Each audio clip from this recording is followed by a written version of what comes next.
नमस्कार दर्शकों, हमेशा की तरह हम आज भी आपके सामने एक सच्चाई को पेश करने वाले हैं। आज हम एक बहुत ही खास विषय पेश करेंगे और उस पर बहस भी करेंगे। कश्मीर के पश्चिमी इलाके में बॉर्डर के करीब गला काटकर 2 जवानों की हत्या कर दी गई है और इसी विषय पर आज हम यहाँ चर्चा करेंगे। हमारे साथ स्टूडियो में मौजूद हैं मेजर तिरुमल गांधी, नमस्कार, कानूनी सलाहकार श्री चंद्र मोहन जी, नमस्ते, और जाने माने पत्रकार AP नारद। नमस्ते। आज हमारा पहला सवाल मेजर तिरुमल गांधी जी से है। हमारे देश का सिपाही जब शहीद होता है, चाहे वो गोली से हो, किसी हादसे से हो या फिर गला काटने से हो, तो उसे हम उग्रवादी या आतंकवादी हमला कह देते हैं। लेकिन अगर अचानक कोई जवान गुम हो जाए या फिर लापता हो जाए, उसकी क्या वजह हो सकती है, जरा ये बताइए। देखिए, जब भी फोर्स का जवान या फिर ऑफिसर लापता हो जाता है और ये इस तरह का हादसा जब कभी भी हमारे देश में होता है तो सच्चाई को बाहर लाने में बहुत वक्त लगता है। अब आप बताइए कि इसकी वजह क्या है। हादसा होता है तो हमें पता नहीं चलता, वो हमें उस वक्त पता चलता है जब ऐसे मामले हमारे सामने आते। हर रोज हमारे देश में ऐसी घटना घटती रहती है, फिर भी हमारे राजनेता कुछ नहीं कर पाते हैं। इसकी वजह क्या है, क्यों है ऐसा? ये सब एक राजनीति का ही खेल है। हर कोई अपनी ही सीट बचाकर रखने के लिए तरह तरह के ऐसा आखिर कब तक चलता रहेगा? कोई जवान अचानक गायब कैसे हो जाता है, क्या वजह है? कोई अचानक गायब नहीं होता। LOC पर कोई ब्लैक मैजिक नहीं चलता है और न चलेगा। गायब होने के पीछे कोई न कोई कारण जरूर होता है। मेजर, मैं आपकी बात से सहमत हूं, हादसा होने से पहले ही हमें सतर्क रहना होगा। ये हमारी कमजोरी है कि मैं बताता हूँ, कोई भी इल्जाम अपने सर पर नहीं लेता। कोई नहीं कर सकते हम। LOC को क्रॉस करके उस तरफ जाने का रीजन क्या है? इसे जाने बिना कोई राय देना इस मुश्किल तरह है। के हादसों को रोकना हमारा फर्ज है। हमें कोई सख्त नियम लाना होगा। देश की हिफाजत करने वाले नौजवानों में से एक नौजवान LOC पर अपना फर्ज निभाते हुए गायब हो गया। वो बॉर्डर पर अपने देश की रक्षा के लिए अर्धसैनिक बलों की एक टुकड़ी का नौजवान था, जिसका नाम था बासु। उस जाबाज सिपाही के लापता होने की वजह से उसके घर वालों पर क्या गुजरी है, आइए जरा हम देखते हैं। पता नहीं इस वक्त मेरा बेटा किस हाल में होगा, मुझे उसे एक बार देखना है। गाँव को इसका जवाब देना ही होगा। बासु को ढूंढ कर लाना होगा। माँ बाप की देखभाल करना बच्चों का फर्ज है। अगर उनका सहारा छीन लिया जाएगा तो उनका क्या होगा? लापता होने वाला वासु अभी इस वक्त कहाँ है? क्या वो मारा गया या फिर जिंदा है? कहीं ऐसा न हो कि एक दिन उसका भी कटा हुआ सर LOC के पास मिले। ऐसे ही कई सवालों का जवाब पाने के लिए आज पूरा देश बेचैन।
कुत्ते, मेरा बस चले तो सारे इंडियंस को ऐसे ही तड़पा तड़पा कर मारो, क्योंकि तुम लोगों का कोई धर्म नहीं है, तुम लोगों का कोई मकसद भी नहीं है। तुम सबको चुन चुन कर मारने के लिए ही मैंने ये वर्दी पहनी है।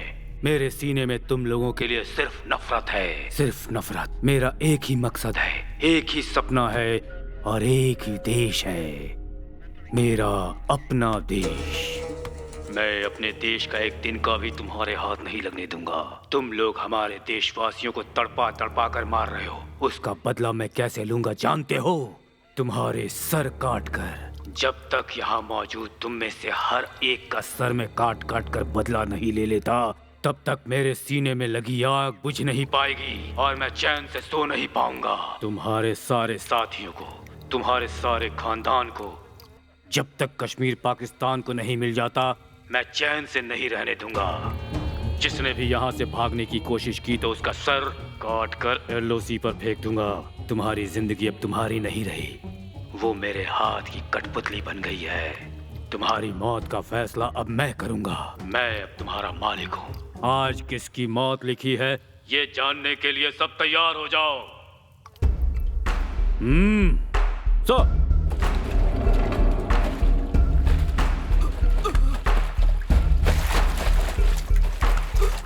तुम लोगों के आदमियों के हाथों ही तुम लोगों को मरवाऊंगा।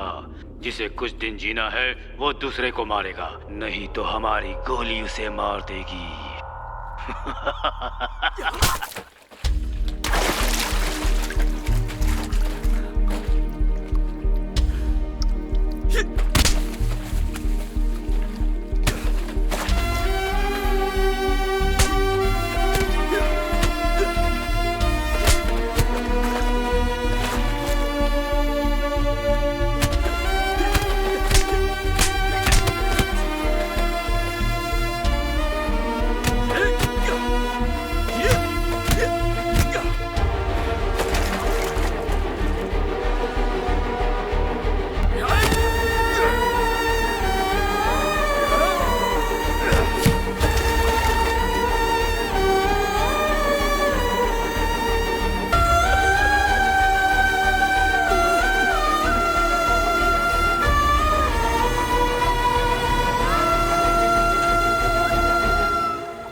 Kill him!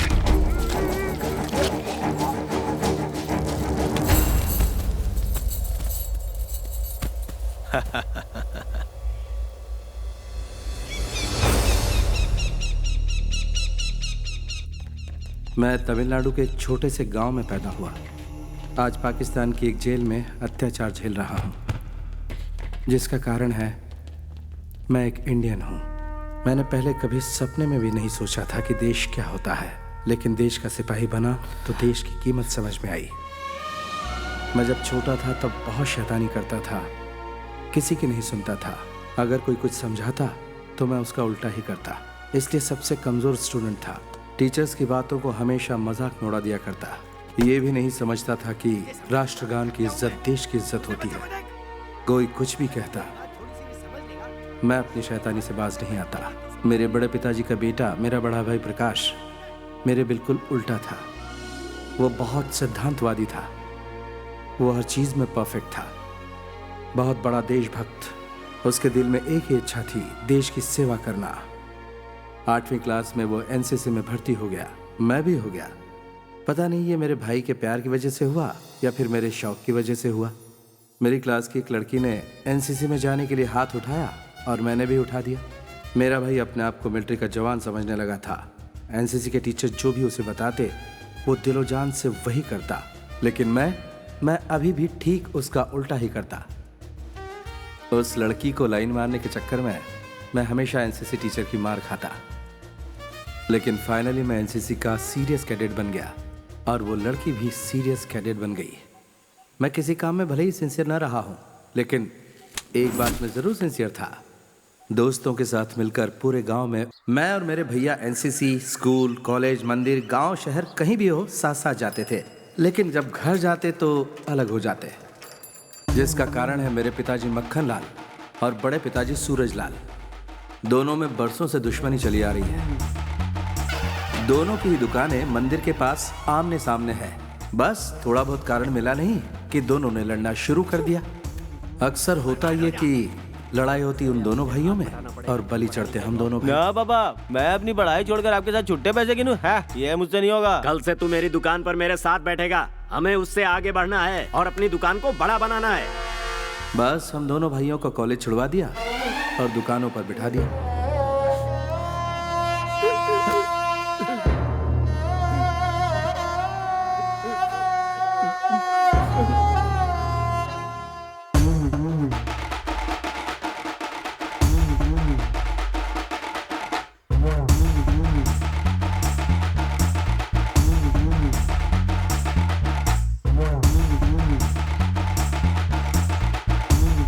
ये ले, जल्दी से पहुंचा दे। ले जा। हाँ, कर रहा हूँ। अरे कितनी देर से खड़े हैं? दुकान खाली है, जाकर बैठ जल्दी। अरे क्या? पहले मुझे तो मैं पहले आता। ये पैकेट क्यों हो रहा?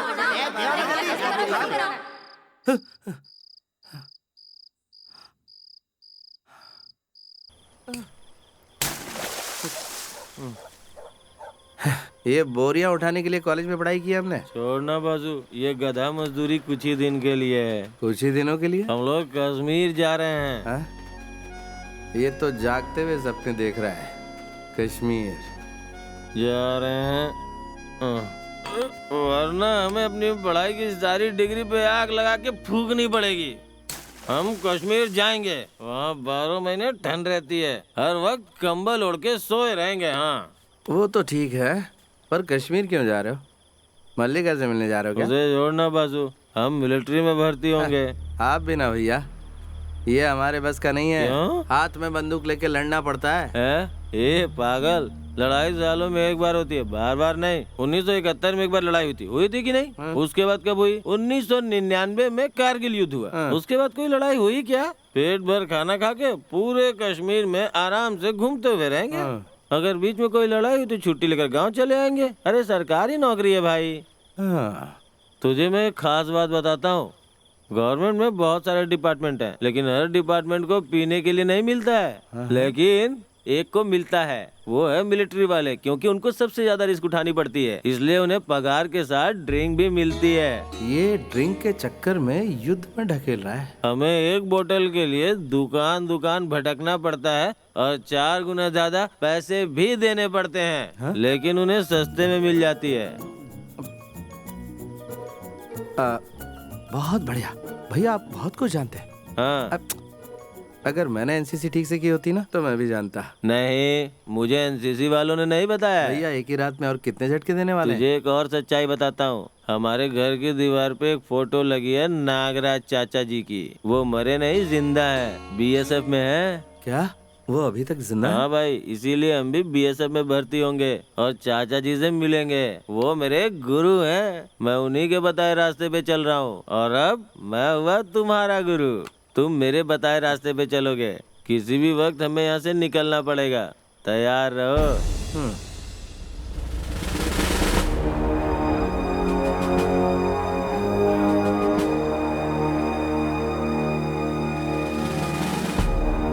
भाई आगे बढ़ना। इतना क्यों डर रहा है? ये एक फॉर्मेलिटी है बस, चला।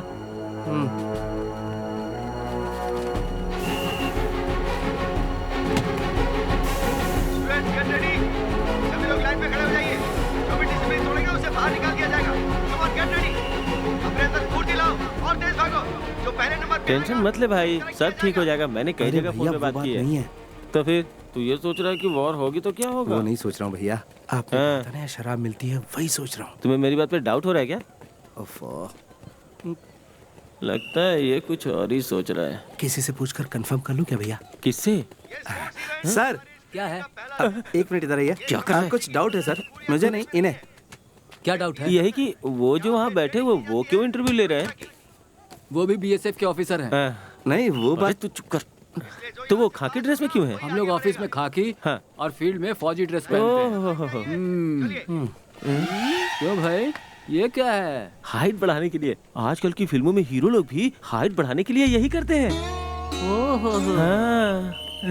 आओ बच गए। हे, तू कुछ ज्यादा ही ओवर रिएक्ट कर रहा है। अभी शांत रह, पहले हमारा कश्मीर जाना तो कंफर्म हो जाए।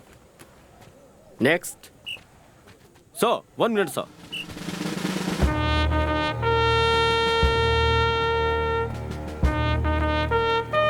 सर।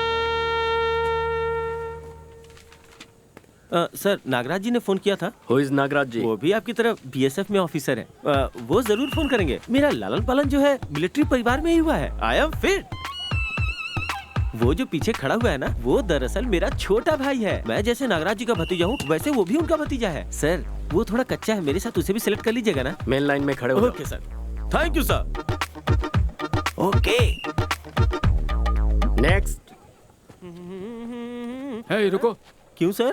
अपना जूता उतारो। किस लिए सर? यहाँ फिल्म हीरो की तरह डांस करने आए हो क्या? सर, जूता उतारो। Sir please sir. जूता उतारने को कह रहा हूँ ना। जाओ।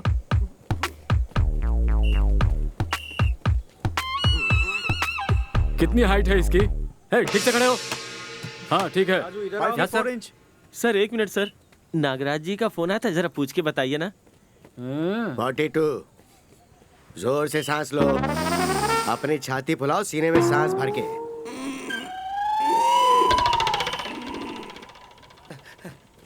भैया कश्मीर कंफर्म है। भैया न्यूड होकर आइस में गुलाटियां खाते हुए चिल बियर पिएंगे। नहीं हो सकता। क्या हुआ? आतंकवादियों से देश को बचाने का सपना देखा था।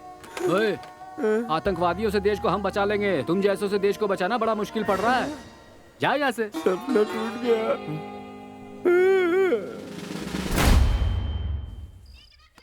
जा बेटा जा, तुझे जो भी सही लग रहा है वो कर, लेकिन ईमानदार रहना। चुप रहिए जी। सुबह शाम दुकान में जब बैठता था तब किरकिरी करते रहते थे। अब अपने हिसाब से कुछ बनना चाहता है तो बनने दीजिए ना।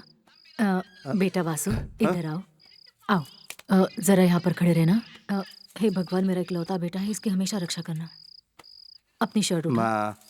उठा कह रही हूँ ना। क्या कर रही हो? तू चुपचाप खड़ा रहना बेटा। 6 साल की उम्र में पहली बार कमर की डोरी पहनाई थी, तब नहीं पहना तो अब क्या तू पहने? मेरी सांस है और ये धागा मेरा आशीर्वाद है। चाहे कुछ भी हो जाए, कभी इसे अपने से अलग मत करना। ये हमेशा तेरी रक्षा करेगा। अपना ख्याल रखना बेटा। दुकान की आराम की जिंदगी छोड़कर मेहनत मजदूरी करने 3000 किलोमीटर राजा महाराजाओं की जिंदगी आप ही को मुबारक। अरे तुम उनको छोड़ो ना। ये बताओ, बेंगलोर में तुम ट्रेनिंग के लिए जा रहे हो या वहाँ घूमने जा रहे हो? दीदी, अब आप भी शुरू हो गई। क्या कह रही है? ये अपना सपना पूरा करने जा रहा है, अपने देश की हिफाजत करने जा रहा है, जो इसका धर्म है। हमारा क्या है, हम तो यही रहने वाले हैं। देख बेटा, अगर तेरा वहाँ मन नहीं लगे, तुझे ज्यादा तकलीफ हो, तो तू अपनी माँ के पास लौट आना। हाँ ठीक है, मैं चलता हूँ।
The most dangerous border of the world, इस वक्त जहां आप खड़े हैं, and the most costly place of India. Yes, इस जगह को हमारा देश बहुत अहमियत देता है और इसे बचाने के लिए हर संभव प्रयास करता है, क्योंकि ये हमारा गौरव है। आफ्टर ऑल 5,50,000 मैन पावर रखने वाली Pakistani army 11 lakh man power वाली हमारी आर्मी को चुनौती दे रही है, और उसका कारण ये जमीन है। हिंदुस्तान की इज्जत को बचाना अब आपके हाथों में है। Proud to be a BSF because not everybody can get this chance. You are all lucky.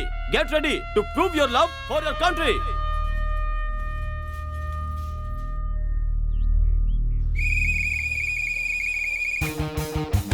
चलो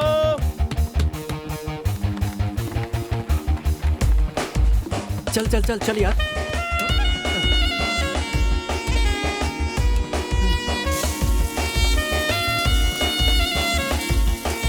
Boy, you just follow my instruction. We will do the rest. देख रहे हो, अपने में ही खोया है, पता नहीं क्या सोचता रहता है। हे वासु, चल जल्दी आ।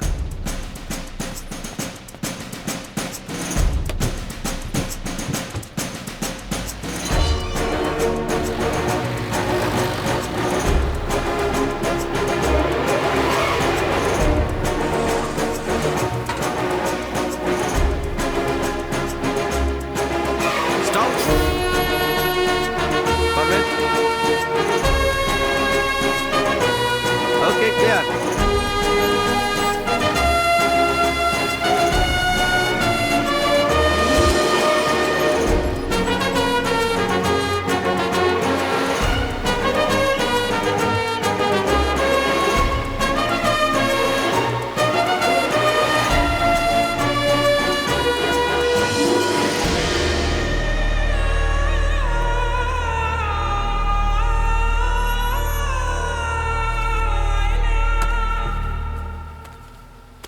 अपना गांव छोड़कर इतनी दूर कुछ करने के इरादे से आया हूं। अपने माँ बाप से नाराज होकर नहीं। अपने माँ बाप से नाराज होकर यहाँ कोई नहीं आता। अपने देश की रक्षा के लिए ही हर जवान यहाँ आता है। मैं जब अपना गांव छोड़कर चला था तब यही सोचा था कि मेरे गांव के लोग मुझे यहाँ मिलेंगे, लेकिन यहाँ आकर पता चला कि अपने गांव का अकेला मैं ही यहाँ पर हूँ। यहाँ आते समय जो खुशी थी वो यहाँ आकर गायब हो गई। सोचा था कि आराम वाली नौकरी करूँगा। फौज में भर्ती होने के बाद बंदूक लेकर खड़ा रहना, वो भी तन्हा, कितना मुश्किल काम है ये मुझे अब पता चला। जिंदगी अकेली गुजारनी पड़ेगी। अगर ये पहले पता होता तो मैं फौज में भर्ती नहीं होता। एक दूसरे का चेहरा देखे कई कई दिन हो जाते हैं, ये किसी कयामत से कम नहीं। तन्हाई तन्हाई और तन्हाई, और ये बात मैं किसी से कह भी नहीं सकता। यहाँ जहां तक नजर ले जाओ वहां खामोशी ही खामोशी है। बहती नदी का पानी बहुत साफ होता है जिसे हम इस्तेमाल करते हैं, लेकिन कभी कभी उसमें धूल और मिट्टी भी मिल जाती है। और हाँ, फौजी की जिंदगी वैसे हमेशा तन्हा नहीं होती। उसे दुश्मनों से लड़ते हुए सर्दी, गर्मी और मच्छरों का भी सामना करना पड़ता है। पापा का कहना न मानकर मैंने अपने सर पर बहुत बड़ी मुसीबत मोल ले ली। ये मेरे बस का नहीं है। यहाँ मेरा दिल नहीं लगता। मेरा दिल चाहता है कि मैं वापस अपने गांव भाग जाऊं। मेरे दिल में ये बात आई ही थी कि अचानक एक दिन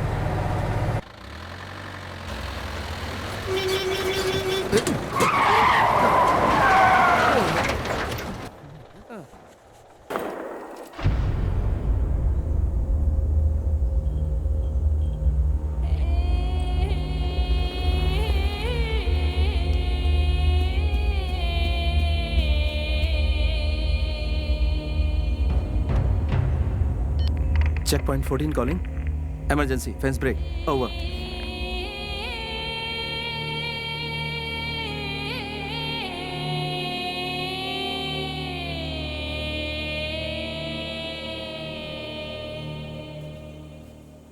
सर, क्या हुआ यहाँ पे? मेमना फेंसिंग क्रॉस कर रहा था, सामने वाले ने गोली मार दी सर। तो तुम यहाँ पर क्या कर रहे थे? यही तरीका है ड्यूटी करने का? इस बच्चे को तुम ही बचा सकते थे। मेमना था सर, सोचा वो नहीं मारेंगे। देखो, उन्हें इंसान और जानवर में कोई फर्क नजर नहीं आता है। वो हर किसी को गोली से मारना चाहते हैं। उनके मन में किसी के लिए दया भावना नहीं होती है। Be careful. Yes sir. Pickup 89, damaged fence. Inform Nagraj immediately.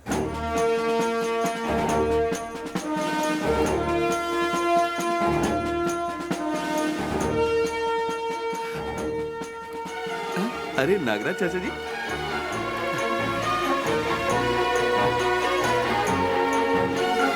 चाचा जी, चाचा जी, चाचा जी, मैं वासु, आपका भतीजा। मेरा कोई नहीं है। ये क्या चाचा जी, बरसों बाद हम लोग मिल रहे हैं और आपके चेहरे पे उदासी है। हाँ है तो क्या करूं मैं? तुम्हें गले लगाकर मैं चूमा चाटी करूं क्या? तेरे बाप ने मेरे साथ धोखा किया है और बोला है कि कभी दोबारा मुंह मत दिखाना। इसीलिए मैं तुम सबसे अपना मुंह छुपाकर तुम सबसे दूर यहाँ कश्मीर में सुकड़ सुकड़ के जी रहा हूँ। बात करता है। रुकिए, मैंने यही कहा था ना कि मुझे देखकर भी आप इतने उदास क्यों हैं? गुनाह किया? आप इतने भड़क क्यों रहे हैं? हाँ तो भड़कूंगा, क्या करोगे? हटो। भैया ने सही कहा था। कि चाचा जी जब तुम्हें देखेंगे तो पहले भड़क जाएंगे, लेकिन 2 मिनट बाद आकर गले से लग जाएंगे और बिलक बिलक कर रोएंगे। लेकिन आप तो मेरे वो चाचा दिख ही नहीं रहे। मेरे चाचा यहाँ है यही सोचकर मैं यहाँ आया था, पर मेरी सारी खुशियाँ आपने मिट्टी में मिला दी। मैं गलत था, बिल्कुल गलत था।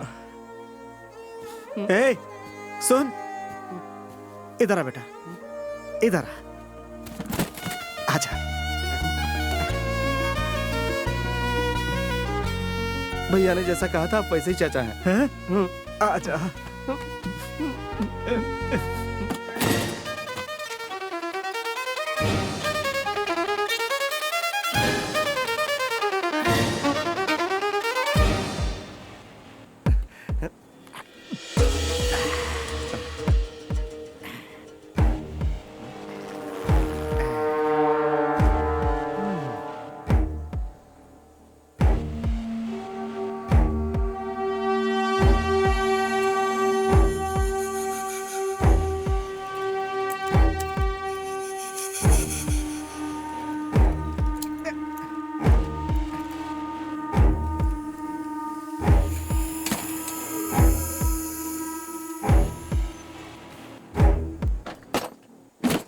देख बेटा, काम के समय में भी तेरा चाचा नशे में रहता है ऐसा मत सोचना।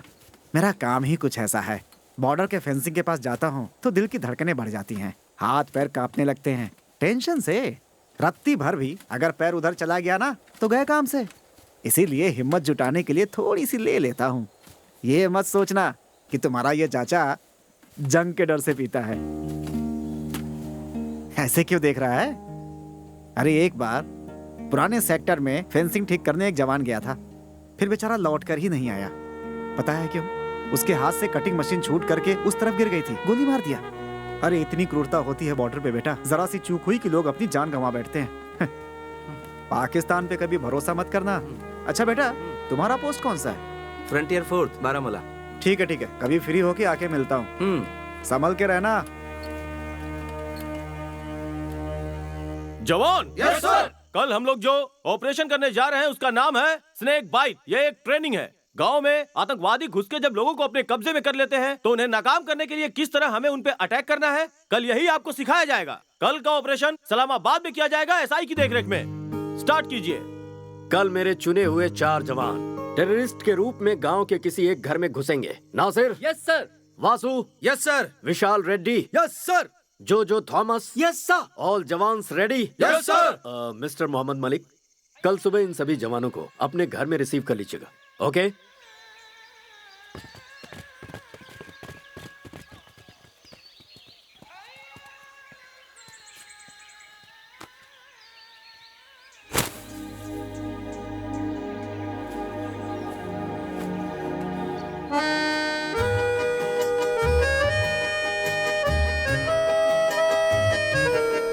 वासु, ए वासु।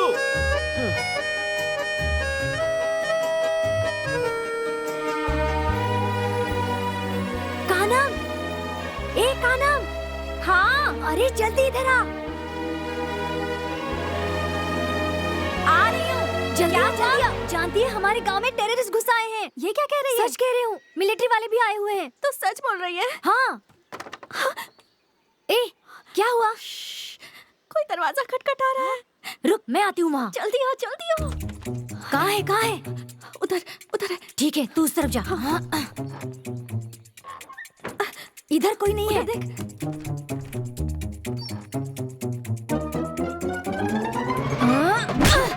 अरे जल्दी आओ, वो यहीं पर है। हाँ, छोड़ना मत, उसके पैर पकड़। जाने मत देना। हाथ पे पकड़ ले। अरे चल, इसके हाथ बांध दे। हाँ, छोड़ना मत। अरे पैर पकड़, खींच, जोर से खींच। अरे खींच। अरे वो भाग रहा है। जल्दी आ। अरे उसे भागने मत दे। अरे कहाँ जा रहा है? रुक। अरे रुक। पकड़ उसे। पकड़ लिया। पकड़, छोड़ना मत। साहब जल्दी आइए इधर। स्टॉप। हमने आतंकवादी को पकड़ा है। Very good girls. या गुड, ऐसा ही होना चाहिए। अगर घर में कोई अनजान घुसा है तो उसे ऐसा ही पकड़ना चाहिए। लेकिन ये कोई टेररिस्ट नहीं है, हमारे बीएसएफ के जवान हैं। ये हमारा ट्रेनिंग प्रोग्राम है। अरे तुम एक जवान हो, मैंने तुमसे क्या कहा और तुमने क्या किया? अपना मास्क उतारो।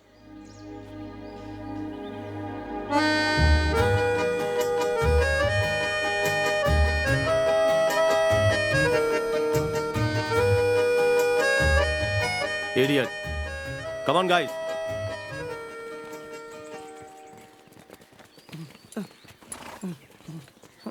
जवान जी।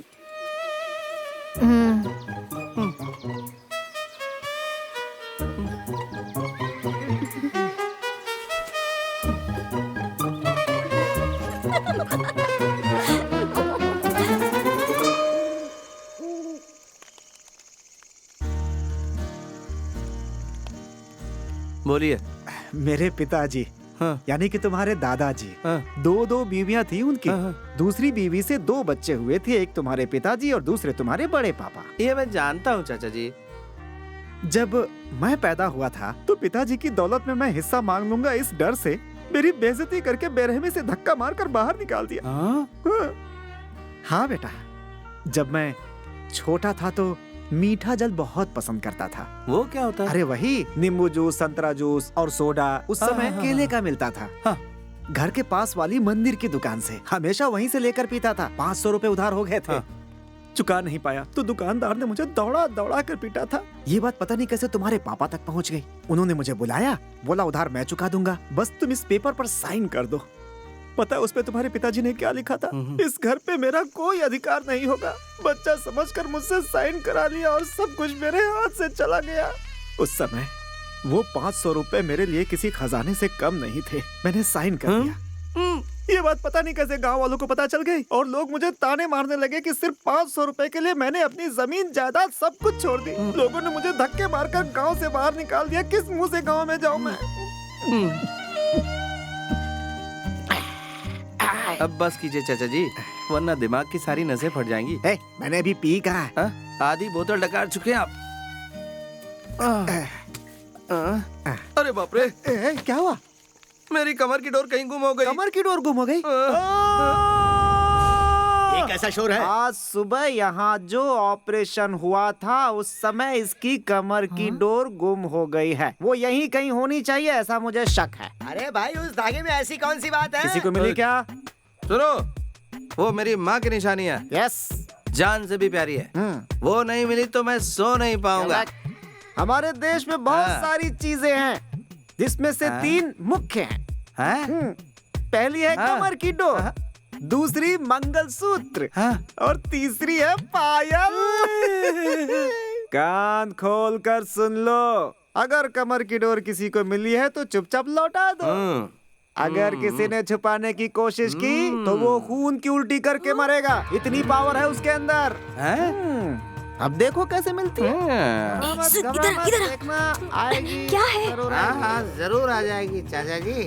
मुझे पूरा अरे यार, किसी तरह ये उसे दे दे, तू ही दे दे। मैं खून की उल्टी करके मरना नहीं चाहती। ए चाचा जी, इधर आइए। मुझे पता था।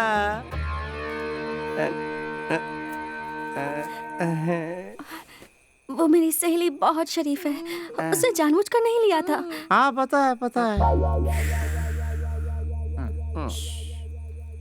हाँ बोलिए। देखिए, मेरी सहेली को कुछ नहीं होना चाहिए। कुछ नहीं होगा, कुछ नहीं होगा।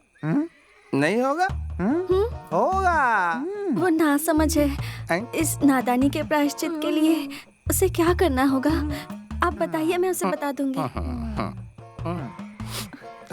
प्रायश्चित तो करना होगा, लेकिन वो लड़की नहीं कर सकती। तुम्हें करना होगा। मुझे? क्या करना होगा मुझे?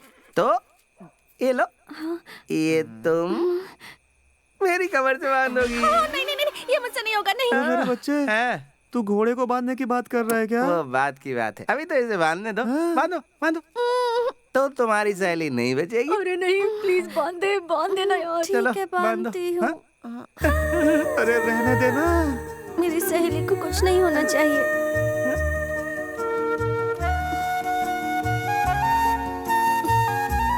रहने दो, कोई बात नहीं, मैंने मजाक किया था। तुम्हारी सहेली को कुछ नहीं होगा। जाओ।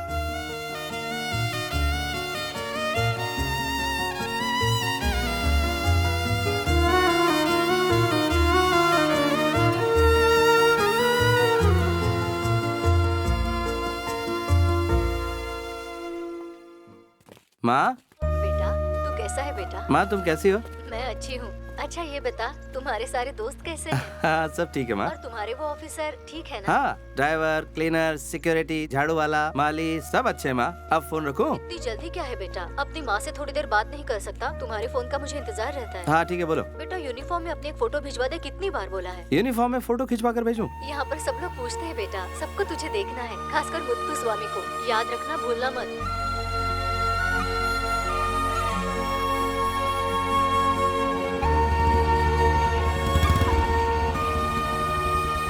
क्या हुआ छोटे?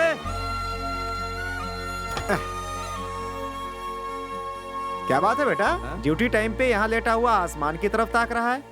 क्यों, माँ की याद आ रही है क्या? हाँ बिल्कुल, मम्मी की याद सता रही है। हर 2 दिन में फोन करके कहती है कि फोटो भेजो अपना। फोटो ही मांग रही है ना, तो फिर खिंचवा के भेज देना उसे। हाँ? फोटो भेजूं?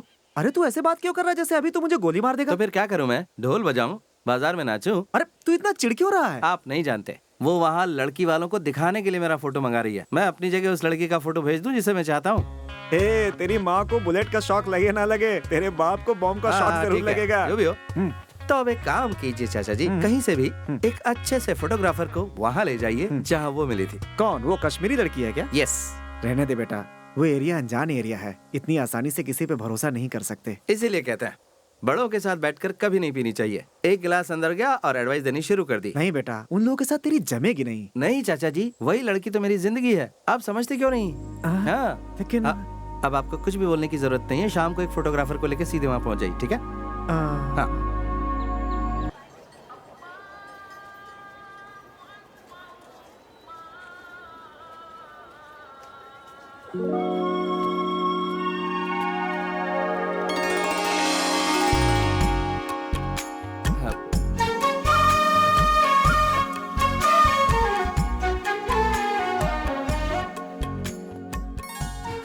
क्या बात है जवान सर, आप आज बहुत खुश नजर आ रहे हैं। ऐसे क्या देख रहे हैं? हाँ? नहीं, ऐसा कुछ नहीं है। मुझे आपसे कुछ पूछना था, इसलिए मैं यहाँ आया हाँ, हूँ। पूछना था? हाँ। क्या? वो मुझे आपसे। हाँ, मुझसे क्या? बस आपसे बात करनी थी मुझे। ओह, हाँ। बोलिए। हाँ।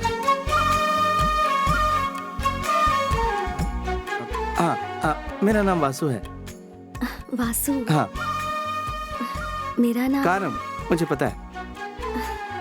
मेरे लिए आप काजल है। हाँ, कल आपने बहुत बढ़िया डांस किया था। हाँ? हाँ, आप बहुत ऊंचे लेवल की डांसर हैं। हाँ, लगता है कुछ ज्यादा ही बोल वैसे आप भी बहुत अच्छे खिलाड़ी हैं। हाँ? बहुत जल्दी पहचान लेते हैं।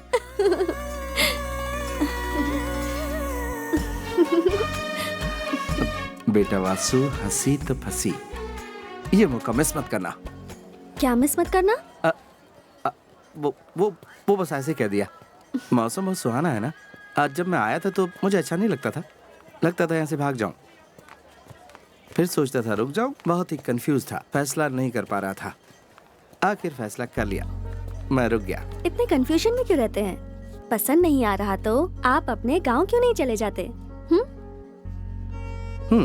इंसान को हमेशा उसका दिल और दिमाग जो कहता है उसे वही करना चाहिए, तभी उसे खुशी मिलती है। अपना मन मार के एडजस्ट करके जिंदगी गुजारने लगे तो उसे कभी खुशी नहीं मिल पाएगी। हेलो, मैं यहाँ अपने मन को मार के नहीं जीऊंगा, खुशी खुशी जीऊंगा। बहुत खुशी खुशी। हाँ, ऐसी कौन सी खुशी मिल गई? हाँ, अब इससे कैसे समझाऊं? अब तुम जो मुझे मिल गई हो। आप क्या बड़बड़ा? काजल। हाँ? थोड़ी देर और यहीं रुक जाओ ना। थोड़ी देर का मतलब? कितनी देर? अब दिन भर। नहीं, पूरा साल।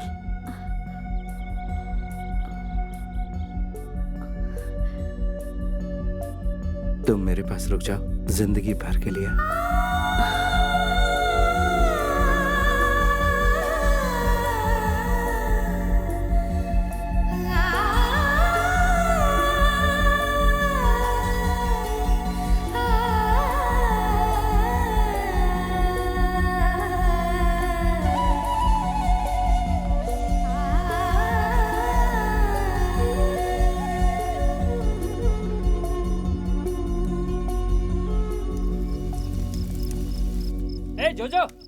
हाँ, 1 मिनट आ रहा हूँ।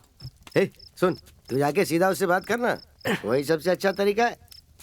पहले जाकर उसे प्यार से समझा, अगर वो नहीं मानती है ना तो उसे उठा लाएंगे। मुझ पे भरोसा रख, ले आएंगे ना। किसको यार? अरे यार तुझे कितनी बार समझाऊं मैं। हीरो की जो प्रेमिका है ना वो उसके चंगुल से निकल गई और उसकी मैरिज पाव भाजी वाले से फिक्स हो गई। ये तो सही बोला तूने। हम एक काम करेंगे, उस पाव भाजी वाले को ही उठा लेंगे। फिर काजल का कंफ्यूजन क्लियर, तब तेरा लव कंफर्म हो जाएगा। नहीं, ऐसा कुछ भी नहीं करना है। बहुत ही बेकार सोचते हो तुम लोग। तुझे क्या लगता है कोई तेरे सामने आके हाथ पैर जोड़ेगा और प्यार से बोलेगा कि दामाद जी मेरी बेटी को ले जाइए? बेवकूफ।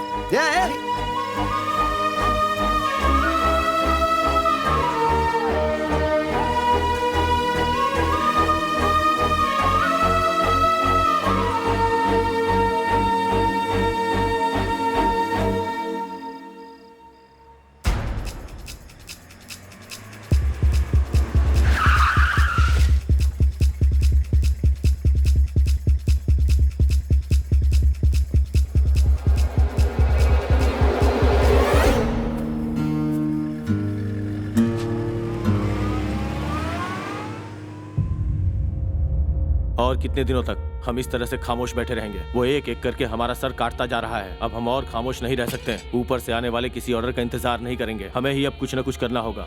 एक इंडियन सिर के बदले पाकिस्तान के 10 सिर कटने चाहिए, तभी उन्हें पता चलेगा कि हम क्या हैं। बॉर्डर के किसी भी पाकिस्तानी को हम नहीं छोड़ेंगे। हमें अपनी वीरता दिखानी होगी। आज के बाद वो इंडिया की तरफ आंख उठाकर भी देखें, इस लायक भी नहीं बचेंगे। जम्मू कश्मीर के बारामूला इलाके में भारतीय जवानों के सर कौन काट रहा है, आज इंडियन आर्मी ने इसका पता लगा लिया है। भारतीय जवानों ने ईंट का जवाब पत्थर से देने के लिए पूरी तैयारी के साथ घेराबंदी की है। भारतीय जनता इस जुल्म के खिलाफ आवाज उठाने के लिए सड़कों पर उतर आई है और वो पूरी तरह से इंडियन आर्मी का साथ दे रही है। पाकिस्तान संभल जाओ का नारा लगाते हुए जगह जगह मोर्चा निकाला जा रहा है। देश के रक्षा मंत्री जवान, आप लोग ऐसी सिचुएशन कई बार फेस कर चुके हैं। कर्फ्यू के वक्त एंटी सोशल एलिमेंट्स बाहर निकल कर आते हैं और ऐसे मौके पर हमें बहुत ही एक्टिव और सतर्क रहना पड़ता है। पब्लिक को बचाना हमारी मेन ड्यूटी है और उन्हें सेव करते हुए दुश्मन का सामना करना भी हमारी ड्यूटी है।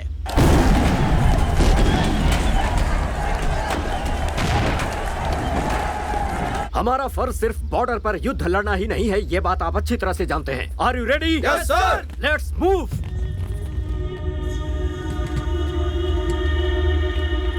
Vasu, sir, what happened?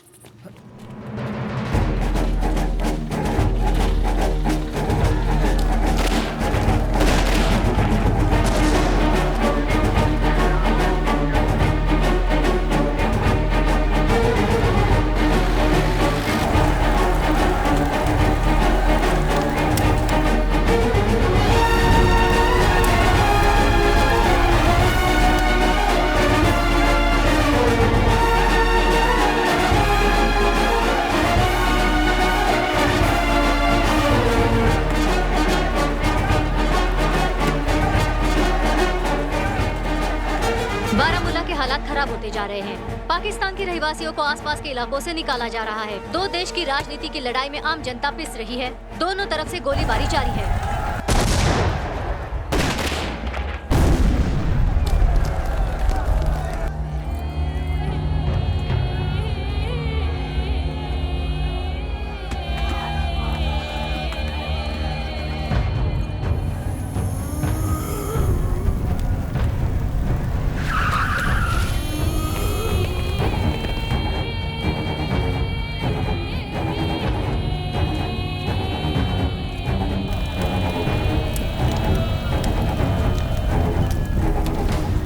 दहशत के माहौल से हर कोई अपना घर बार छोड़कर दूसरे इलाके में पलायन कर रहा है। पूरे इलाके में अफवाह को फैलने से रोकने के लिए प्रशासन हर संभव प्रयास कर रही है। स्थिति अभी भी चिंताजनक है।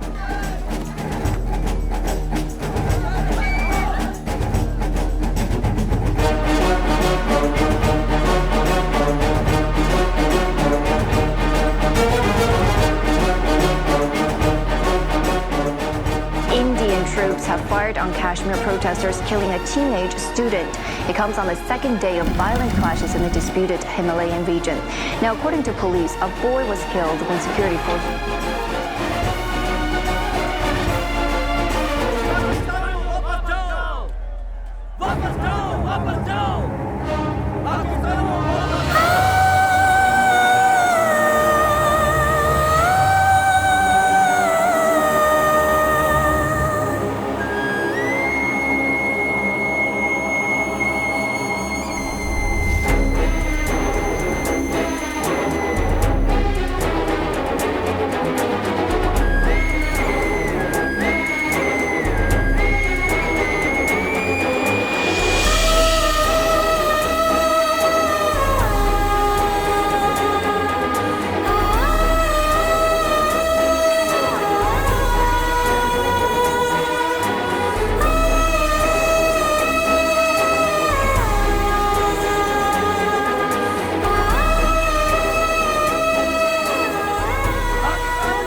शांत हो जाओ बेटा, शांत हो जाओ।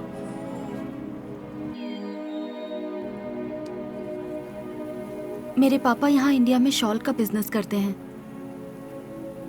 और मैं भी बिजनेस के लिए यहाँ पर आई थी। और तुम पढ़ाई के लिए यहाँ आई थी? नहीं, मैं अपने दादा से मिलने आई थी। मेरी दादी पाकिस्तान में है। मेरी दादी पहले मेरे दादा के पास ही रहती थी। दोनों देश की लड़ाई की वजह से परेशान होकर दादी ने दादा से कहा कि आप इंडिया छोड़कर पाकिस्तान में आकर सेटल हो जाइए। लेकिन दादा के लिए ये बिल्कुल मुमकिन नहीं था। उन्होंने मना कर दिया। फिर मेरे मम्मी पापा के साथ मेरी दादी मुझे पाकिस्तान ले गई और दादा यहीं रह गए। पहली बार जब दादी गई थी तब मेरे पापा सिर्फ 12 साल के थे। हमारे यहाँ से सिर्फ 20 किलोमीटर दूर ही मेरे दादाजी रहते हैं। इसलिए जब पापा से पूछा मैंने तो उन्होंने खुशी खुशी मेरा वीजा तैयार करवा दिया और दादाजी से मिलने के लिए भेज दिया। मैं जब यहाँ आकर अपने दादाजी से मिली तो मुझे वाकई बहुत खुशी हुई। लेकिन वो खुशी देर तक नहीं रही।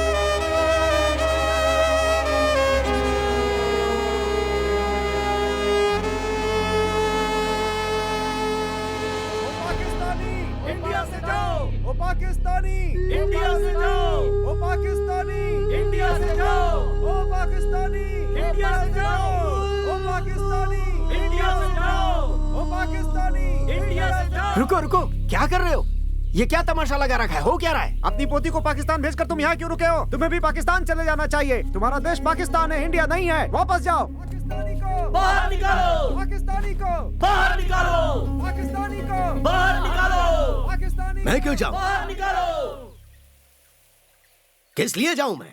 ये मेरा गांव है, ये मेरी मिट्टी है। मेरे पूर्वज इसी मिट्टी में पैदा हुए और यहीं दफन भी। मैं तो यहाँ से कभी नहीं जाने वाला। बरसों से तकलीफें झेल रहा हूँ, फिर भी मैं अपनी हिंदुस्तानी मिट्टी को छोड़कर नहीं जाने वाला। मुझे इस देश की मिट्टी से प्यार है और हर हिंदुस्तानी को मैं अपना भाई बहन समझता हूँ। भारत का हर एक बच्चा मेरा अपना बच्चा है। किसी पेड़ को उखाड़ के दूसरी जगह लगाओगे तो पनप पाएगा वो? 50 बरस से ज्यादा बीत गए हैं, लेकिन ये मसला आज भी ज्यों का त्यों है। इतने बरसों के बाद मेरी पोती मिलने आई थी, उससे मिलके बहुत खुश हुआ। लेकिन अफसोस, मेरी खुशी ज्यादा दिन नहीं रह पाई। उसे मजबूर होकर यहाँ से जाना पड़ा। अब वो यहाँ नहीं आ पाएगी और आई तो मेरा नसीब। पता नहीं तब तक जिंदा रहूं या ना रहूं। दोबारा मैं मेरे अपनों से कब मिल पाऊंगा?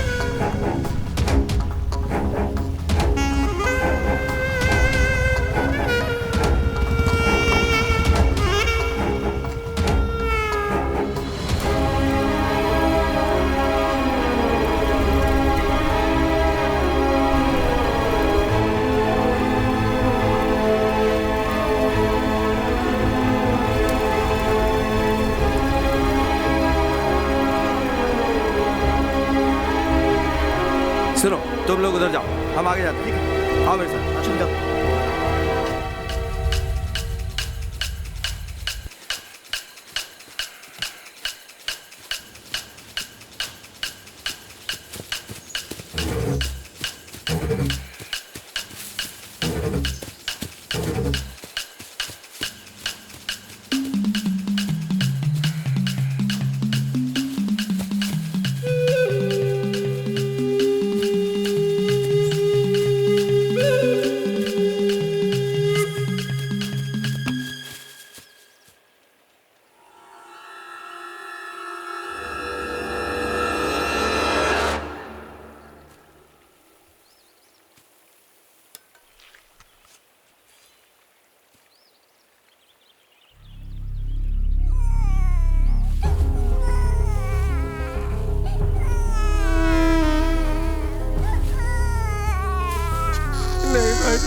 हम पे रहम करो, हमें मत मारो। यहाँ से कोई भी पाकिस्तानी जिंदा वापस नहीं जाना चाहिए। अगर कोई मिलता है तो उसकी गर्दन उड़ा दो, छोड़ना मत।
सिचुएशन बहुत खराब है, घर में घुस घुस कर मार रहे हैं। एम्बेसी में मेरा फ्रेंड है, मैं उससे बात करता हूँ। सिचुएशन नॉर्मल होने तक एम्बेसी बंद रहेगी, ऐसा उसने कहा था। तब तक समझदारी से कदम उठाते हुए हमें इस प्रॉब्लम को सॉल्व करना होगा। किसी बड़े ऑफिसर से बात करके भिजवा सकते हैं। मुश्किल है। पासपोर्ट, वीजा या किसी प्रूफ के बिना अगर हम पुलिस के पास जाएंगे तो ये मैटर नॉन अवेलेबल होकर के और भी पेचीदा हो जाएगा, समझे? ये बेचारी फंस जाएगी। तो फिर अब क्या करें चाचा जी? आप लोग प्लीज इतनी टेंशन मत लीजिए। किसी भी तरह मैं अपने गांव वापस पहुंच जाऊंगी। यहाँ से सिर्फ 4 किलोमीटर दूर ही बॉर्डर है, वो किसी तरह क्रॉस कर लूंगी। फिर वहाँ से 16 किलोमीटर दूर ही मेरा घर है। बस एलओसी तक आप मेरी हेल्प कर दीजिए। बॉर्डर एरिया पे सिक्योरिटी बहुत टाइट है, तुम कैसे क्रॉस कर पाओगी? यहाँ डर डर के जीने से बेहतर है किसी तरह मैं छुपते छुपाते बॉर्डर क्रॉस करके निकल जाऊँ। मैं 20 किलोमीटर पैदल चल लूंगी। बॉर्डर क्रॉस करना इतना आसान नहीं है, तुम समझती क्यों नहीं हो? मुझे अपने गांव वापस जाना है, प्लीज। हे, इधर आ।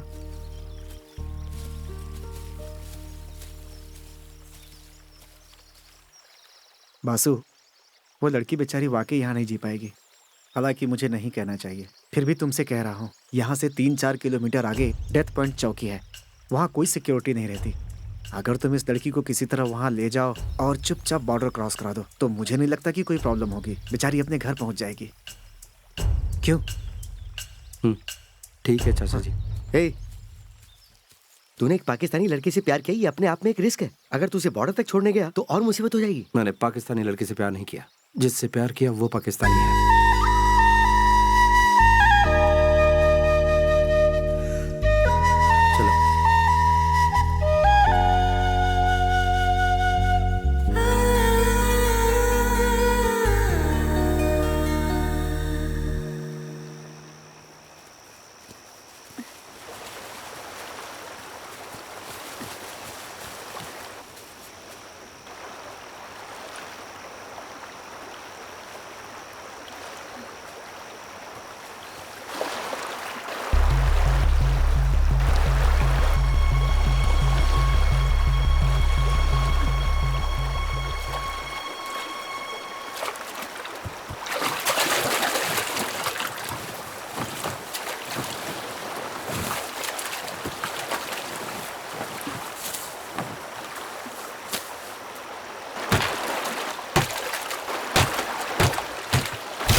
आओ।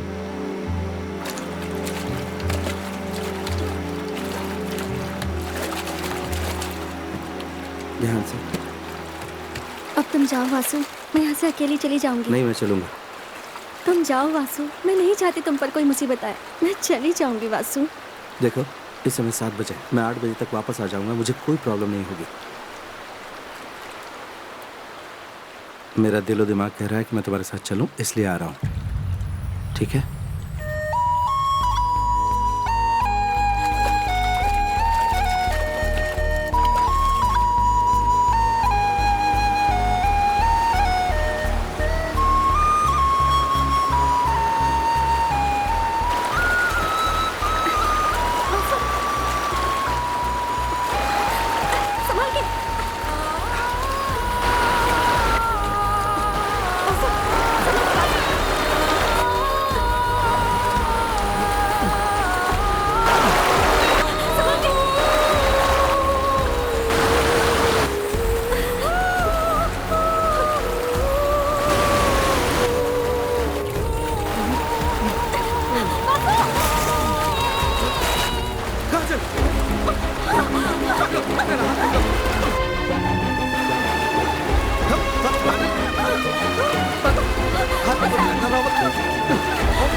ओके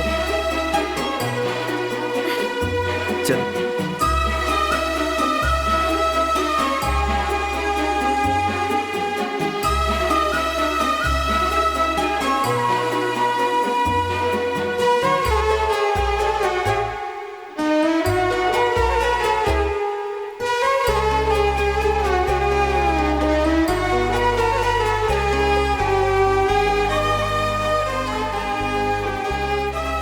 ये बताओ, यहाँ से तुम्हारा गांव कितनी दूर है? सिर्फ 8 किलोमीटर है। 8 किलोमीटर?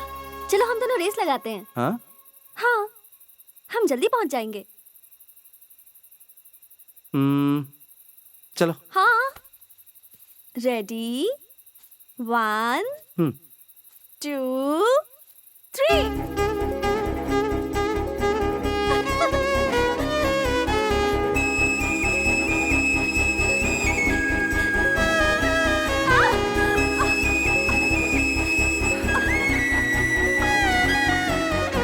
क्या हुआ?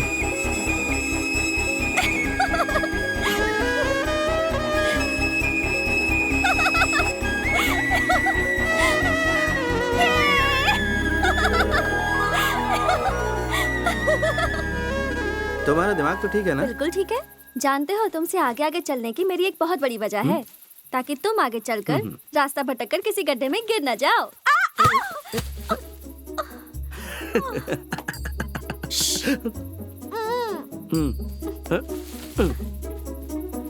क्या हुआ? हाँ? अगर मुझे पहले पता होता कि तुम इतनी हिम्मत वाली हो तो तुम्हें पहले से ही अपने पास रखता और ट्यूशन लेता।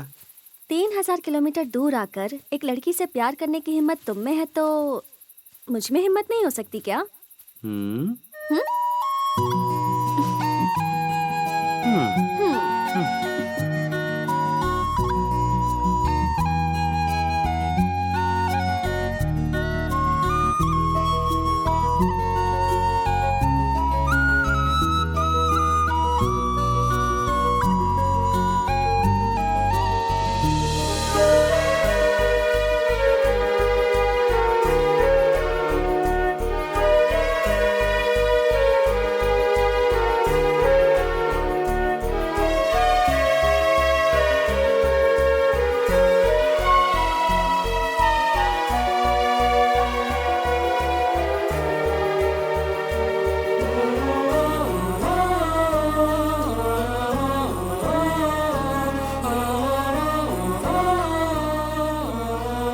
वो रहा मेरा गांव। मस्जिद के ऑपोजिट जो घर दिख रहा है ना, वही मेरा घर है। ठीक है, तुम जाओ।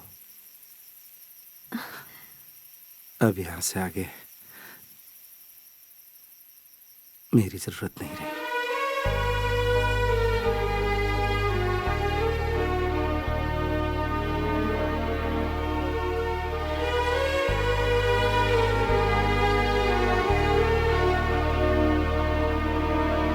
वासु, संभल कर जाना।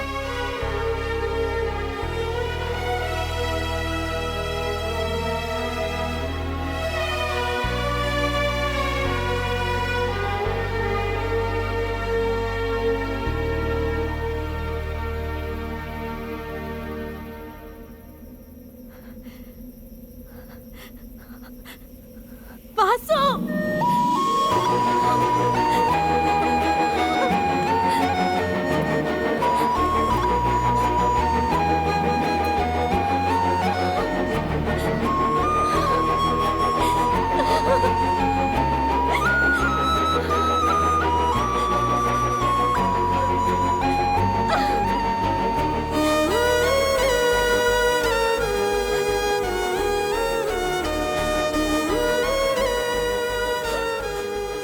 फिर कभी मुलाकात हो पाई? हालात सुधरने के बाद मैं जरूर तुम्हारे पास आऊंगी।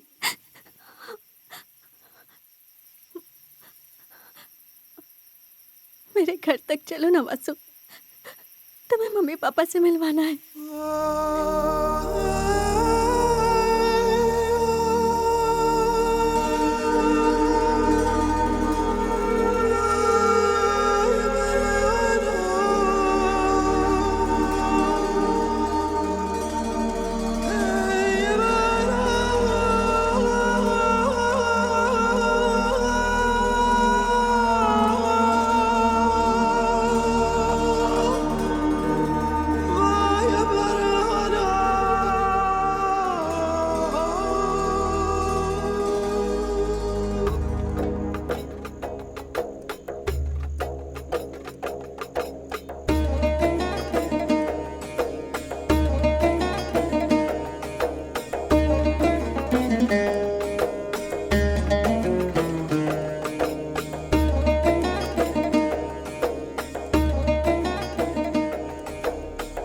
मेरी माँ और इसकी दादी हमेशा इंडिया के बारे में बातें करती थी।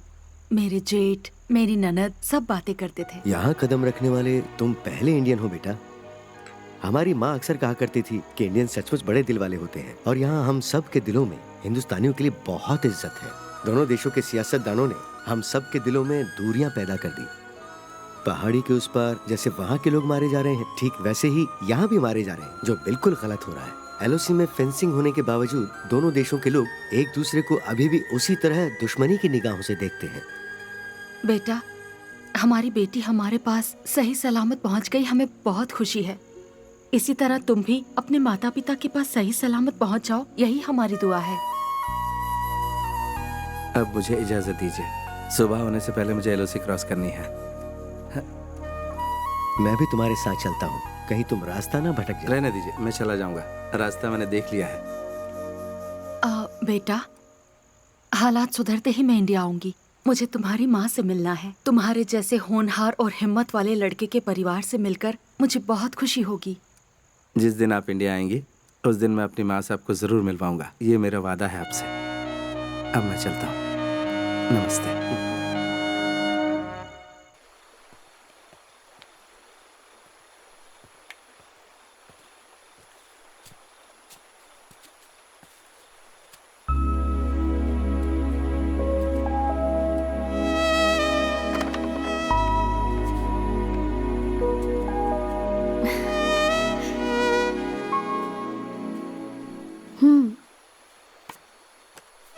इसी के लिए तुमने इतनी मेहनत की ना? अपने लिए नहीं, माँ को दिखाना है। क्यों? तुम्हें नहीं चाहिए ये? मुझे भी चाहिए। तुम्हें चाहिए या माँ को चाहिए? सच बताओ। मैंने कहा ना मुझे भी चाहिए।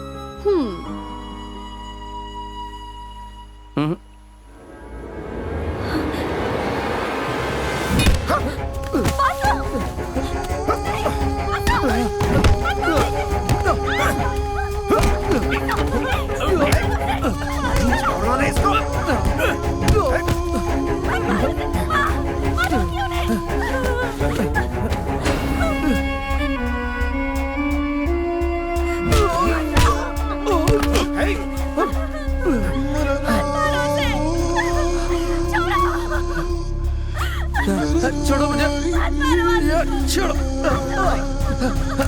छोड़ो। पापा उनसे कहो उसे छोड़ दे। प्लीज पापा।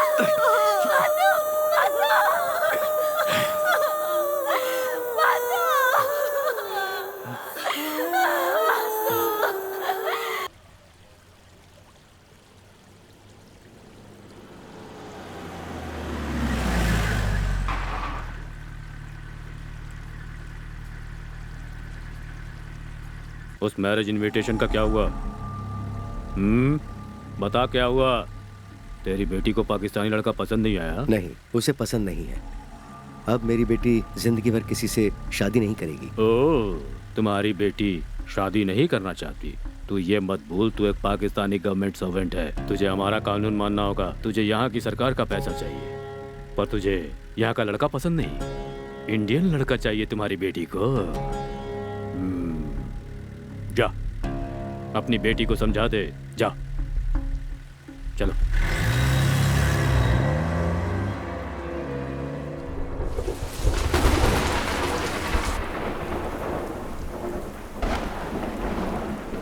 हमारे ऊपर यहाँ जो अत्याचार हो रहा है वो हमारी गवर्नमेंट को पता है कि नहीं?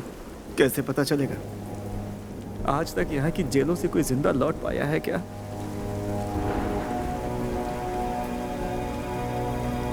सुनने में आया है कि मेरी मौत आ चुकी है, इसलिए मैं तुम लोगों से एक रिक्वेस्ट करना चाहता हूँ। वो लोग मुझे मारे, इससे बेहतर है कि तुम लोग खुद मुझे मार दो। मैं दुश्मन के हाथों नहीं मरना चाहता। वो जब मुझे उठाने आएंगे तो तुम सब लोग मिल के एक साथ मेरे ऊपर हमला बोल देना। मेरी मौत हर किसी के लिए एक उदाहरण बननी चाहिए। यहाँ के लोगों के लिए तो एक ललकार होगी ही, हमारे लोगों के लिए भी एक बहुत बड़ा सवाल हो जाएगा।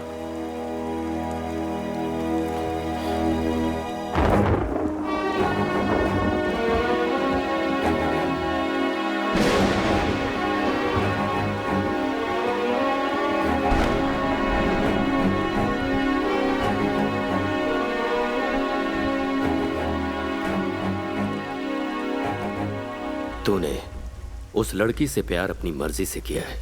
इंडिया के लोगों ने तुझसे क्या क्या आस लगा रखी होगी ये तो तुझे पता ही है ना। लेकिन तेरा सपना है कि तू भले ही अपने परिवार या देशवासियों से ना मिले, लेकिन अपने प्यार से जरूर मिले। सही है ना?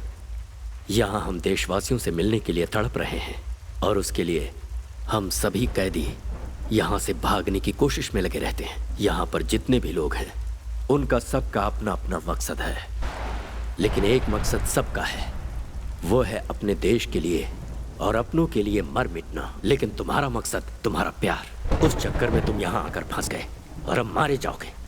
छी, बीएसएफ के जवान हो। क्यों? बीएसएफ वाले प्यार नहीं कर सकते? वो सिर्फ बॉर्डर पर लड़ने के लिए ही बने हैं। हाँ, मैंने उस लड़की से प्यार किया, गुनाह किया। लगता है तुम भूल रहे हो कि सरकार अपने खर्चे से तुम्हें 38 हफ्ते की ट्रेनिंग देती है और साथ में पगार भी देती है फुल फैसिलिटी के साथ। याद है कि भूल गए? इन सब के बावजूद तू एक पाकिस्तानी लड़की के प्यार में इस तरह से डूब गया कि अपना देश और अपनों को भूल गया। जो कुछ होना था वो हो गया। हम दोनों यहाँ सिर्फ कैदी हैं। तुम और मैं एक जैसे हैं। मतलब यहाँ की गवर्नमेंट की नजर में हम दोनों एक समान हैं। क्या कहा तूने? तू और मैं एक समान है? मैं अपने देश में रहूं या यहाँ रहूं, लेकिन तुझ जैसा पागल नहीं। चाहे जो कुछ हो जाए मेरे साथ, यहाँ से तो मैं भाग कर ही रहूंगा। यहाँ जो हम हिंदुस्तानियों पर भयंकर अत्याचार किए जा रहे हैं, हम सभी पर जो जुल्म हो रहा है, यहाँ की सारी बातें मैं इंडियन गवर्नमेंट को बताऊंगा। लेकिन यहाँ से भागने से पहले तुझे तो मैं जरूर खत्म करूंगा, जिससे तुझ जैसा बुज़दिल और मजनू कभी भी हमारी फौज में आने की ना सोचे।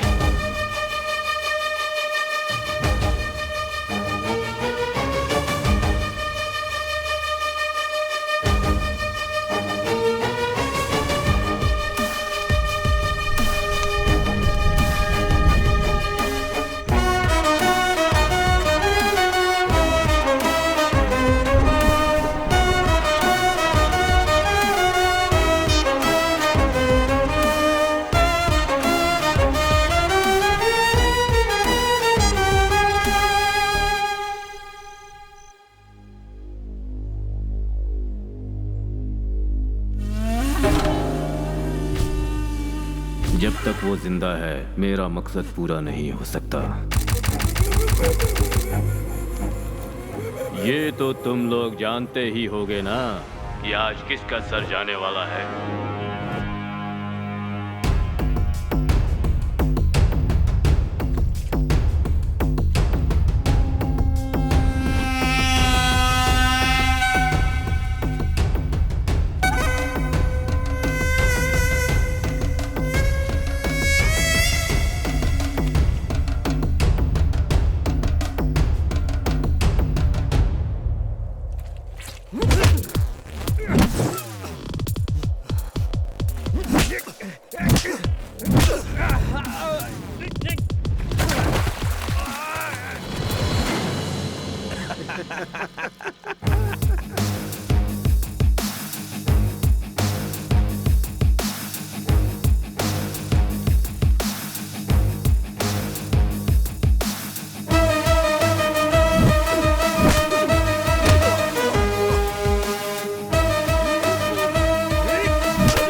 हर किसी की मौत का फैसला सिर्फ मैं करता हूं।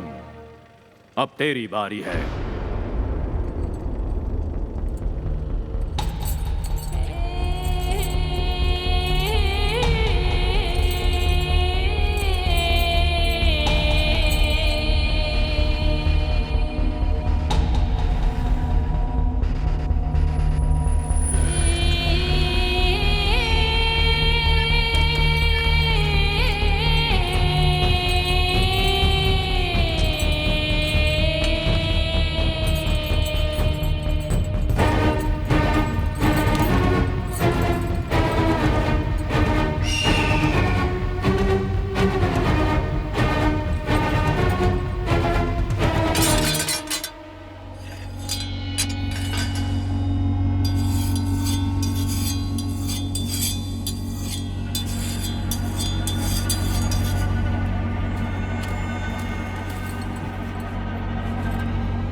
तेरे सामने कोई भी आ जाए, जीतेगा तू ही, मुझे पहले से ही पता था। इसलिए अगर तू यहाँ से निकलना चाहता है तो तुझे उसे मारने का फैसला करना होगा।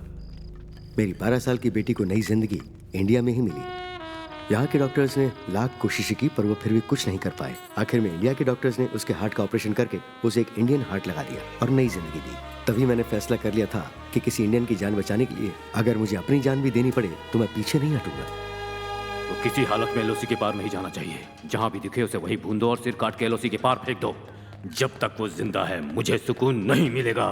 और वो लड़की गद्दार है, उसे कितना समझाया पर वो नहीं मानी। किल हर।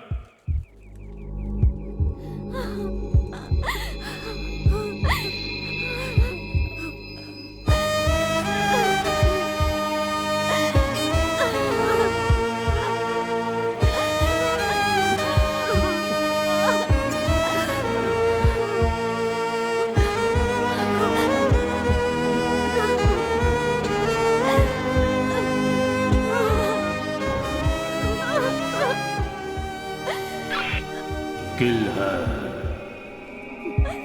किल है।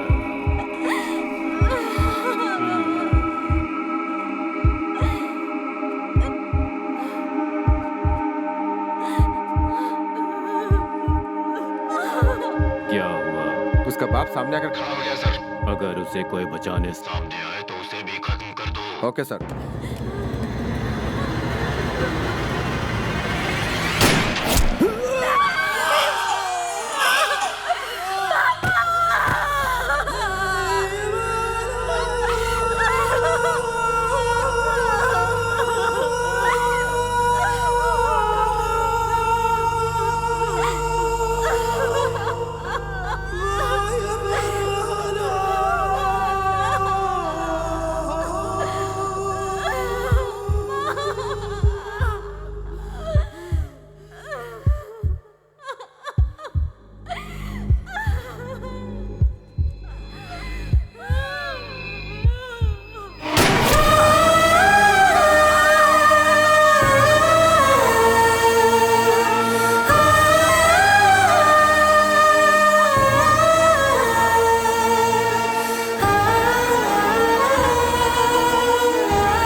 बेटी तू यहाँ से चली जा। तेरे लिए तेरा परिवार शहीद हो गया बेटी। तेरे माँ बाप तेरी शादी इस लड़के से करवाना चाहते थे, उनकी वो ख्वाहिश पूरी नहीं हो पाई और उन्हें अपनी जान से हाथ धोना पड़ा।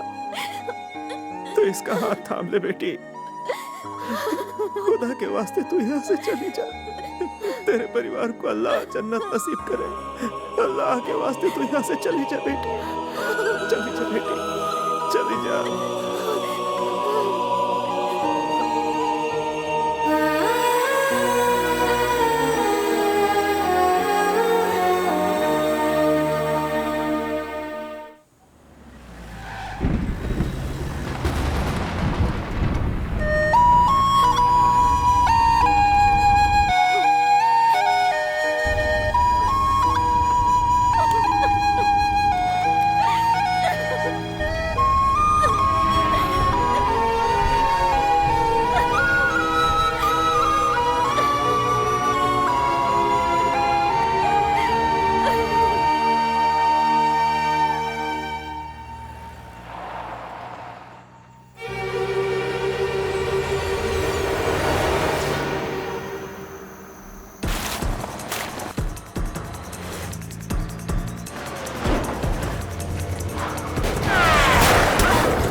मेरा नाम लेकर आई थी, पर मैंने तुम सबको शामिल कर लिया। वासु, काजल, हम मरने की नहीं, बचने की कोशिश कर रहे हैं। हम दोनों को एक साथ जीना है।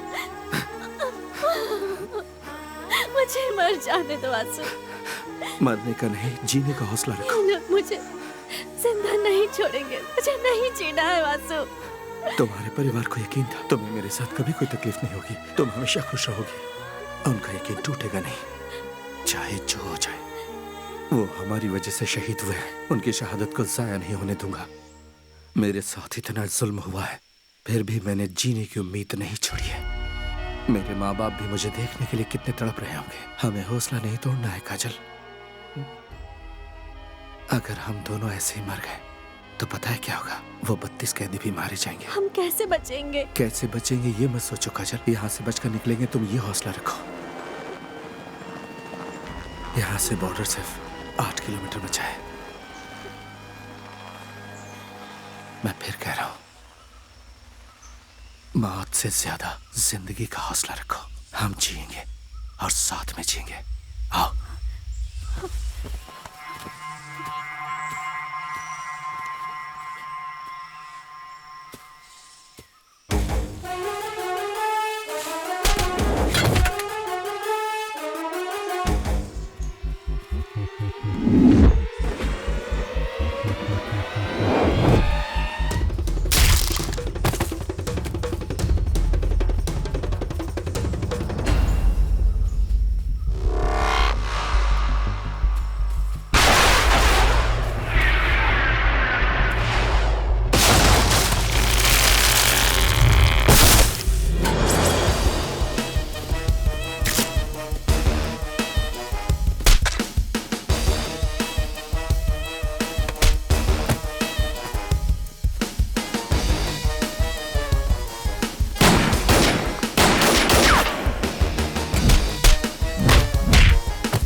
सर बोलो।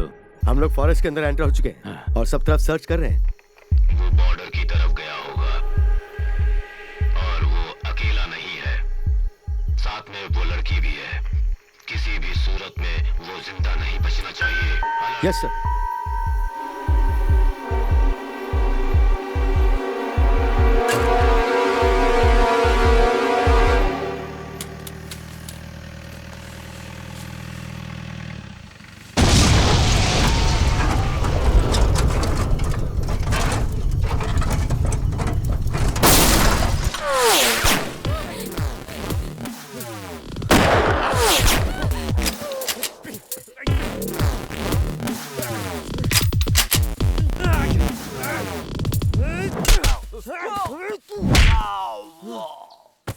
काजल, काजल, काजल।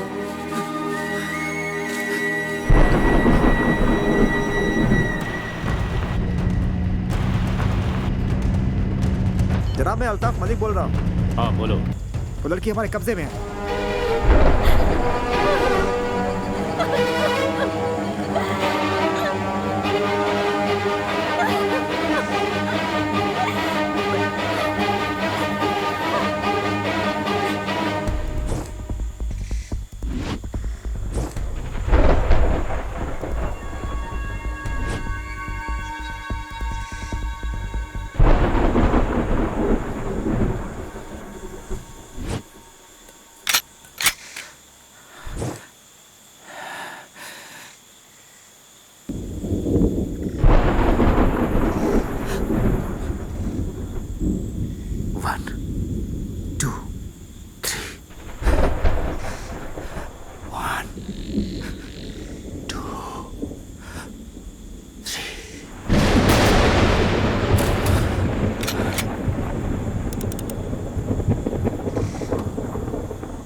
मलिक, जल्दी लाइन पर आओ। मलिक,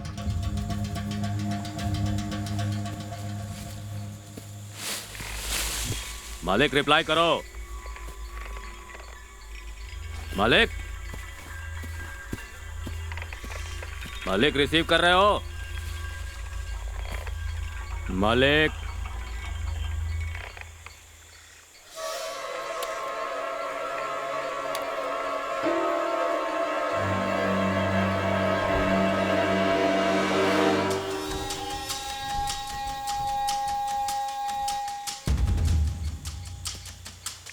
क्या है?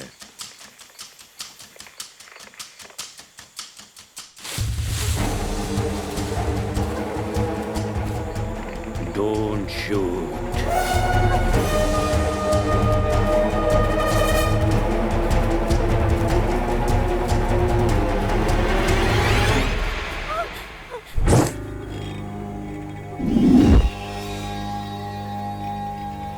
आजा इंडियन बीएसएफ वाले, पाकिस्तान में इंडियन आया। आजा, बढ़ आगे, आ मेरे पास। बढ़िया।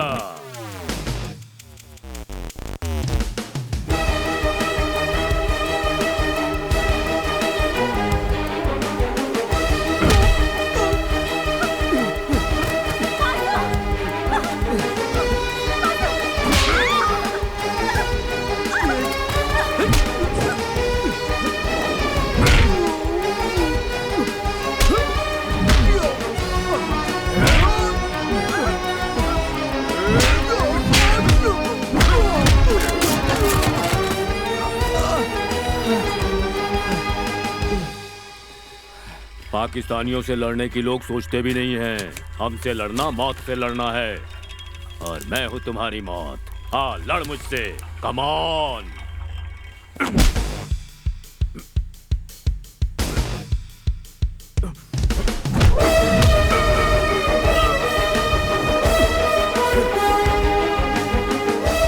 जब तक कश्मीर पाकिस्तान को नहीं मिल जाता, मैं चैन से नहीं रहने दूंगा।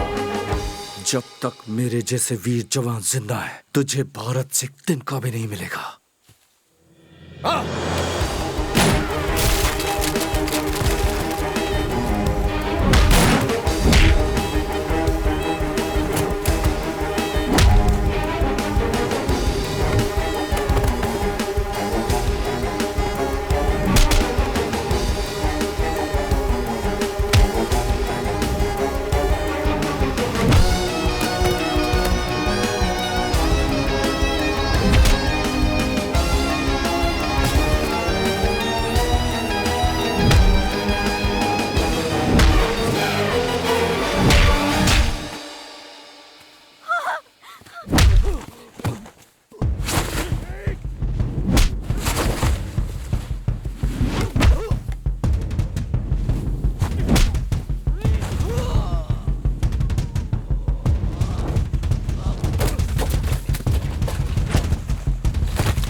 मैं चाहूं तो इसी वक्त तुझे मार सकता हूं, लेकिन मुझे तेरी जान नहीं चाहिए।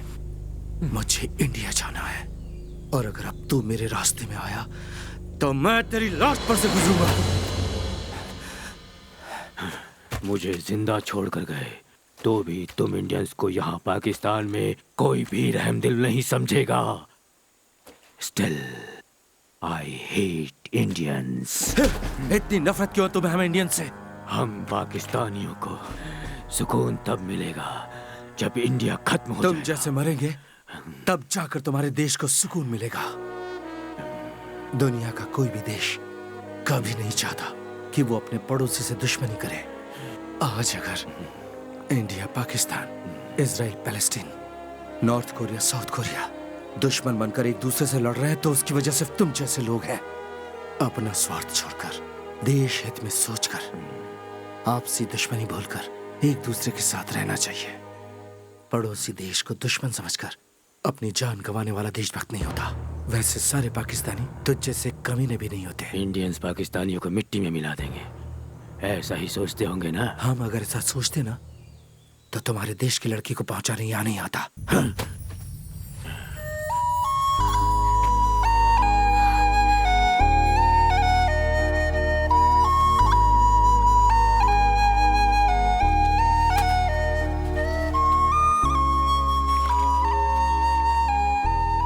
पाकिस्तान से बरसों से चली आ रही दुश्मनी को एक तरफ करके दोनों देशों ने आपस में मिलकर एक ऐसी संधि बनाई है जिसमें एक दूसरे के देश में कैद दोनों देशों के कैदियों को रिहा कर दिया गया। अपना वादा निभाते हुए भारत ने अपने जेल से 23 पाकिस्तानी कैदियों को रिहा कर दिया।